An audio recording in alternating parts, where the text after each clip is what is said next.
Good morning. कालच्या लेक्चरला आपण use of पोटॅन्शियोमीटर बघितलं. त्याच्यामध्ये आपण दोन यूजेस बघितले आहेत. फर्स्ट यूज आहे to compare the EMF of cell and second use to find the internal resistance of the cell. Today we see the application of potentiometer. The application of potentiometer in laboratory we discuss the above, and some practical application of potentiometer are given below. Then first application, voltage divider. Second, audio control, and third, potentiometer as a sensor. म्हणजे पोटेन्शियोमीटरचे आपण uses बघितलेले आहेत. To compare the EMF of cell and another use to find the internal resistance of the cell. हे uses जे बघितले आहे ते आपण लॅबोरेटरीमध्ये यूज करून बघितलेलं आहे. आता सम प्रॅक्टिकल जे आहेत, प्रॅक्टिकलमध्ये जे आपण त्याचे यूजेस बघतो त्याच्यामध्ये फर्स्ट आहे voltage divider, second audio control means volume control, and third is potentiometer as a sensor.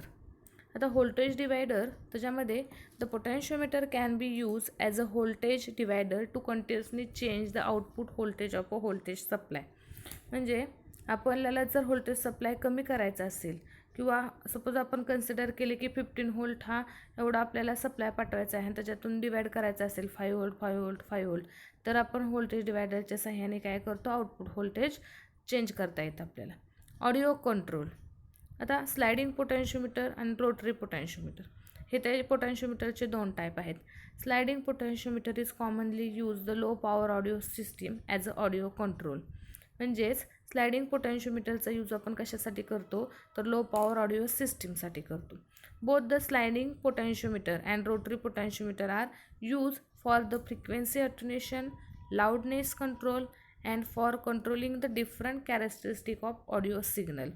म्हणजेच स्लायडिंग पोटेन्शियोमीटरचा आपण यूज करतो लो पॉवर ऑडिओ सिस्टीममध्ये, and sliding and rotary potentiometer म्हणजे पॉट आपण ज्याला म्हणतो त्याचा नॉब फिरवतो म्हणून त्याला आपण रोटरी पोटेन्शियोमीटर म्हणतो. त्याचा यूज केला जातो frequency attenuation, loudness control for controlling different characteristic. Potentiometer as a sensor. If the slider of a potentiometer is connected to the moving part of machine, it works as a motion sensor. म्हणजे potentiometer as a sensor त्याचा आपण motion sensor म्हणून use करतो. म्हणजे application of potentiometer practically 3 application आहेत: voltage divider, audio control and potentiometer as a sensor. Voltage divider म्हणजे voltage divide करतो आपण. ऑडिओ कंट्रोल मीन्स त्याचाच use rotary potentiometer and sliding potentiometer त्याचा यूज आपण frequency attenuation, loudness control also for controlling the different characteristic of audio signal. And we use the potentiometer as a sensor, it works as a motion sensor. हे झाले त्याचे application. आता advantages of potentiometer over a voltmeter. Advantages means merits and demerits means disadvantages.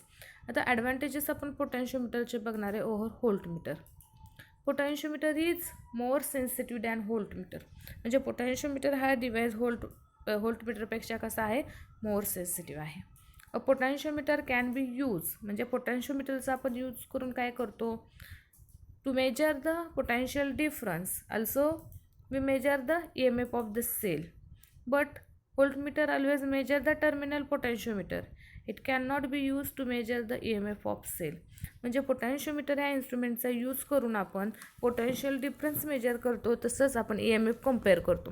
म्हणजे uses of पोटेन्शियोमीटरमध्ये how to compare the EMF of cell हे आपण बघितलेलं आहे. म्हणजे त्याचे ॲप्लिकेशन युजेस जे आहेत ते बघितलेलं आहे. म्हणजेच पोटेन्शियोमीटरचा यूज करून आपण potential difference also we measure the EMF of the cell. But voltmeter use only to measure the terminal potential difference. It cannot be used to measure the EMF of the cell. Third advantages आहे बघा. Measurement of potential difference or EMF is very accurately in case of potentiometer. म्हणजेच potential difference आणि EMF very accurately measure करण्यासाठी आपण पोटेन्शियोमीटरचा use करतो. A very small potential difference of the order of 10⁻⁶ volt can be measure with the help of potentiometer. म्हणजे small potential difference in the order of 10⁻⁶ volt एवढा small potential difference आपण पोटेन्शियोमीटरच्या सहाय्याने measure करू शकतो. Can be measure with the potentiometer and least count of the potentiometer is much better than the voltmeter. म्हणजे आपण advantages of potentiometer over the voltmeter बघितलेला आहे. फर्स्ट ॲडव्हान्टेजेस बघितलेला आहे, पोटॅन्शिओमीटर हा मोर सेन्सिटिव्ह आहे व्होल्टमीटरपेक्षा. सेकंड ॲडव्हान्टेजेस पोटॅन्शिओमीटरच्याच नावामध्ये आहे की आपण पोटॅन्शिओमीटरच्या सहाय्याने काय करतो, पोटॅन्शियल डिफरन्स मेजर करतो. Also we compare the EMF of the cell. But we use the voltmeter to measure the terminal potential difference. It can not be use to measure the EMF of the cell. And measurement of the means very small measurement is done by using the potentiometer. Very small means in the order of 10 to the minus 6 volt can be measured with the help of potentiometer. And the least count of potentiometer is much better than the voltmeter. हे झाले त्याचे advantages. आता disadvantages जे आहेत पोटॅन्शिओमीटरचे over the voltmeter. आता पोटॅन्शिओमीटर हा instrument आपल्याला माहिती आहे, आपण वुडन बोर्डवरती 4 मीटर वायर स्ट्रेच केलेले जाते. म्हणजे ते इन्स्ट्रुमेंट कसं असतं, मोठं आहे. म्हणजेच पोटॅन्शिओमीटर इज नॉट पोर्टेबल. तसं व्होल्टमीटर बघितलं आहे आपण लॅबमध्ये 11वीला. व्होल्टमीटर कसा असतो, छोटा असतो, आपण तो कॅरी करू शकतो. तसंच potentiometer is not portable and direct measurement of potential difference of EMF is not possible. म्हणजे पोटॅन्शियल डिफरन्स आणि EMF डायरेक्ट मेजर करता येत नाही. म्हणजे हे त्याचे काय आहेत, डिसॲडव्हान्टेजेस आहेत.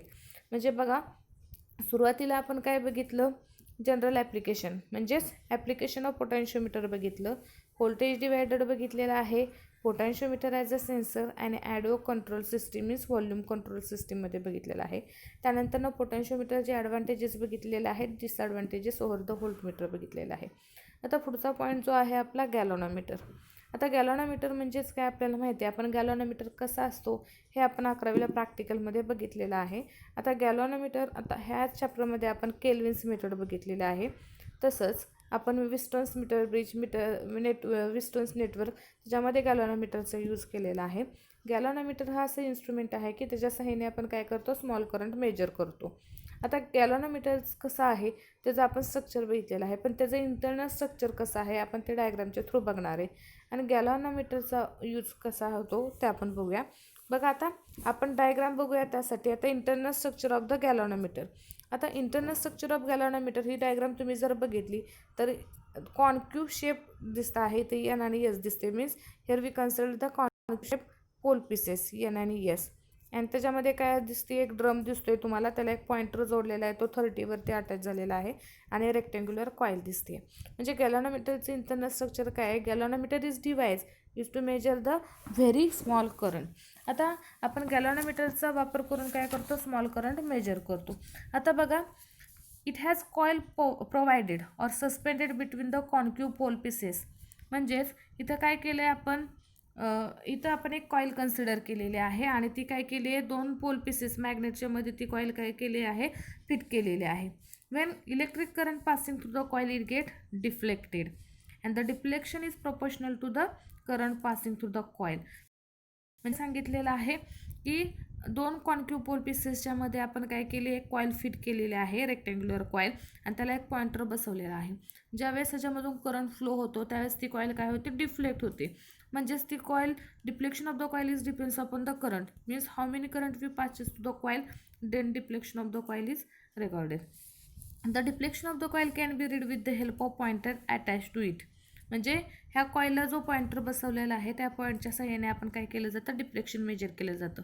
मीन्स जेवढा आपण करंट पास करू तेवढा डिफ्लेक्शन काय होणार आहे, त्याचं जास्त होणार आहे.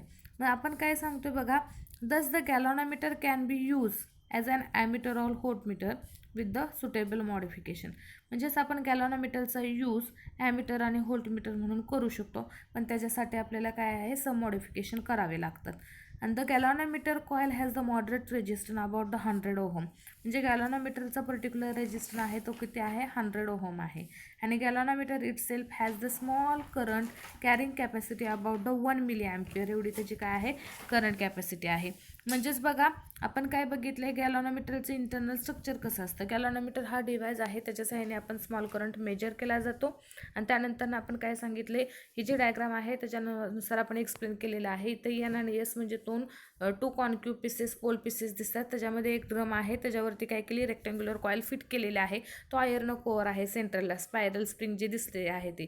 त्यानंतर आपण काय केले आहे, एक पॉइंटर दाखवलेला आहे 30वरती, वरती काय केले, अँग्युलर स्केल दाखवलेला आहे.